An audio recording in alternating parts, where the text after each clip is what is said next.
Meron tayong kababayan na na-rehab dahil nalulung na nga sa ganyan.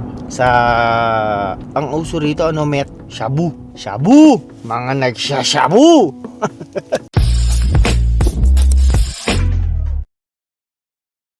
Yun, uwian na. Unang araw ng linggo, Monday today. Kanina, mainit. Tapos biglang lamig. Ito na yung time ng lugar namin. Paiba-iba talaga yung panahon. Pasensya na, minsan nakikita nyo yung labi ko sobrang tuyo. Hindi kasi ako sanay maglagay nung lip balm ba yun, yung mga ganun. Tapos hindi rin masyado nagtutubig. Ayan, lagi ako napapagalitan ng misis ko eh. Sabi, pag ikaw nagkasakit sa ganito, ganyan, hindi ka nagtutubig. Eh ngayon, bagong buhay na ako. Hindi ako bibiling alak. Itong buong March, tayo, healthy living tayo ngayon. Sasabayin natin ng onting workout, sa onting diet. Seryoso to, seryoso. Kasi isipin mo ang mga benepisyo. Gaganda na yung pakiramdam mo, gagaang ka, tapos mababawasan din yung gastos mo. Hoy, mahal din ng alak. Kung kunyari linggo-linggo kang bumibili ng tig $40 na alak, di ba? 40, mababawas din yun sa sa mga gastusin mo, diba? Kaya tayo, healthy living muna tayo ngayon. Kasi mahirap na eh. Alam naman, nagkakaedad na tayo. Nahihirapan na yung katawan natin kung hindi na yung tulad dati na kahit lang anong gawin mo eh. Ha? Overtime, inom, kain ng mga hindi healthy, taba, ganyan. Ngayon babaguhin natin kasi 40 na tayo, mahirap na. Pero nasabi ko lang din yan kasi meron na naman tayong nabalitaan. Si Kabayan, nandito sa Canada. Kasi 'di ba, nababalitaan nyo naman, hindi lang naman sa Vancouver, sa Toronto, yung mga big cities, 'di ba, meron yun yung parang mga pangit, yung hindi siya kaaya-aya na lugar. Kasi nagkalat dun yung parang yung tinatawag nila yung mga zombie. Nakikita nyo lang yun sa US eh, di ba? Akala nyo sa US lang meron ganun. Yung mga nakaganon, tapos yung nakayuko lang sila, tapos hindi gumagalaw. Meron din mga ganun dito sa Canada. As in, talamak din talaga. At hindi lang yun dun sa mga lugar na yun. Kahit dito sa merong mga ganyan sa may Winnipeg. Kaya isa na rin yung Winnipeg, isa na rin sa ayon to sa statistics dangerous na lugar na rin sa Manitoba. Kasi big city siya. Tapos merong mga shady na lugar.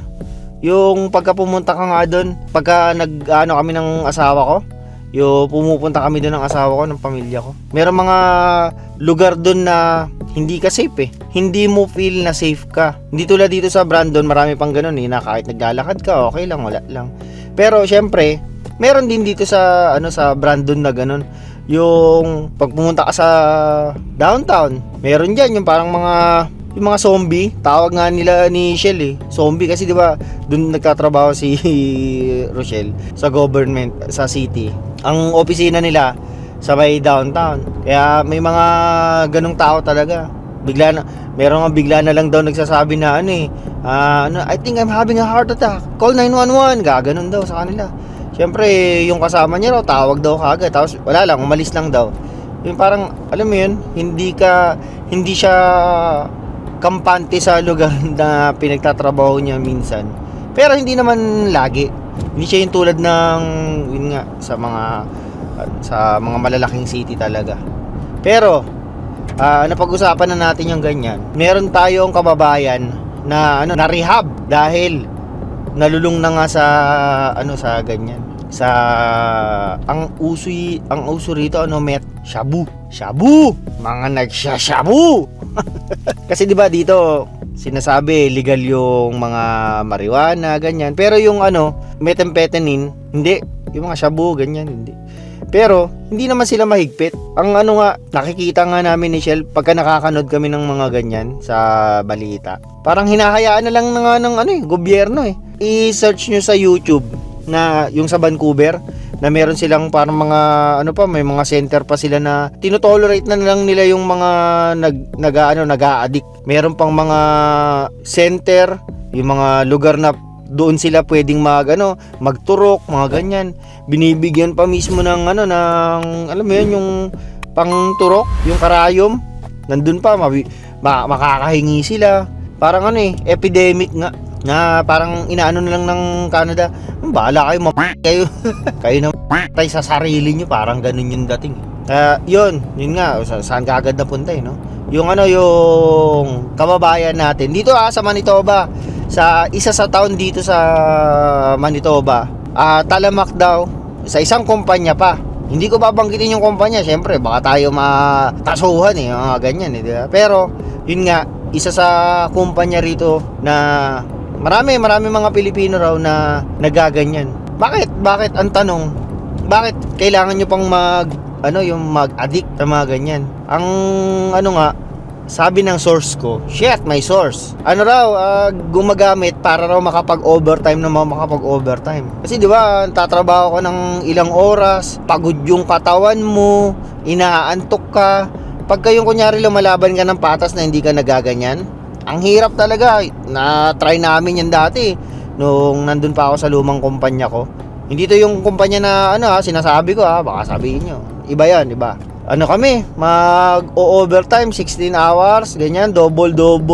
Ang ganda, pakinggan ang laki ng sasahurin mo pero puta, yung pakiramdam mo, para kang robot. Isipin mo yan, magtatrabaho ka ng itong araw na to na 16 hours, tapos papasok ka ng alas 6 ng umaga, uwi mo alas 11:30 ng gabi. Ganun ka, tapos tuloy-tuloy na trabaho yun. Usang alaw. Tapos kinabukasan yun, uwi ka lang. Papasok ka na naman kinabukasan.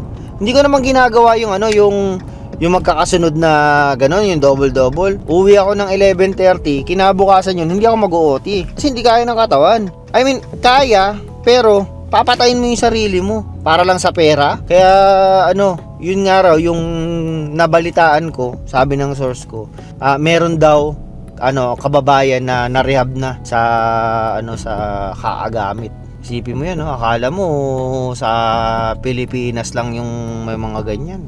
Kahit dito, mas mga malulupit pa nga rito Parang hinahayaan na. Ang naman dito, kainaman naman dito, hindi naman sila yung mga agresibo na yung mga nang-hold up, yun kasi yung problema sa sa atin sa Pilipinas. Nagaganyan, nagsashabu, kung ano mga droga, tapos nananakit sila. Dito hindi naman masyado.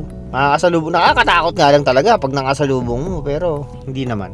Hindi lang daw yun si kababayan. Meron na raw mga pailan-ilan na nagaganon yung na-rehab daw, pero naman daw kagad, nakakabalik din kagad. Kaya lang, ang inaano ko nga dun, dumadami na sila. Nakakatakot lang din kasi syempre hindi lang sa kababayan natin na yun. Nakakatakot din syempre sa mga katrabaho niya. Kasi pag mga ganyan, di mo na rin alam yung takbo ng ng isip ng mga ganyan Kasi sleep deprived ka. Tapos kung ano-anong tapos alam mo yun, mainitin ulo mo, yung mga ganun. May mga ganyang Hindi ko lang alam kung pamilyado yun yung kababayan natin na na-rehab na yun. Pero wag niyo abusuhin yung sarili niyo para lang sa pera. Akala ko dati inaabuso lang yung katawan dahil lang, todo overtime, ganyan. Yung pala gumagamit din. Yun ang mahirap. Talagang yan. Para kang kasi nun para kang Superman daw nun pag ganun. May nakakwentuhan na kami na ganyan. Yung talagang mismong gumagamit siya ng shabu. Wala raw talagang walang kaantok-antok, walang gutom, walang pagod. Kaya lang ang problema nga nun, di ba wala kang tulog. Nagbi-build up yun. Nagbi-build up naman. Deprive ka sa tulog. Di ba ang pinaka-problema nga ng katawan natin pagka hindi tayo sapat yung tulog natin, mairitahin tayo, prone tayo sa heart attack, magbababa yung dugo mo, yung mga ganun. Lahat yun nagbi-build up sa katawan. Isipin mo na lang kung nagtatrabaho ka pa ng katulad ng sa mga trabaho na yung mga mabibigat, hindi ko ma-imagine kung anong dinadanas ng katawan mo para ganun. Di ba, meron nga nabalita rito, yung bigla lang nag-shutdown yung katawan, yung bigla lang daw hinimatay, tapos nakoma na, tapos dagdagan mo pa, nagdodroga ka pa, anak ng putya. Tayo, yung chill lang sa buhay. Huwag nating masyadong abusuhin sarili natin. Saka kung meron kayong kunyari, may nakikita kayo mga nagaganyan at niyaya kayo, kayo na lang umuiwas para alalahanin nyo na lang yung pamilya nyo. Yun lang. Binalita ko lang sa inyo yung mga nangyayari dito sa paligid-ligid, no? Dito na yung asawa ko eh. Kaya papaalam na ako. Like, share, subscribe, mga gan. Alam nyo na yun. Kaya paalam.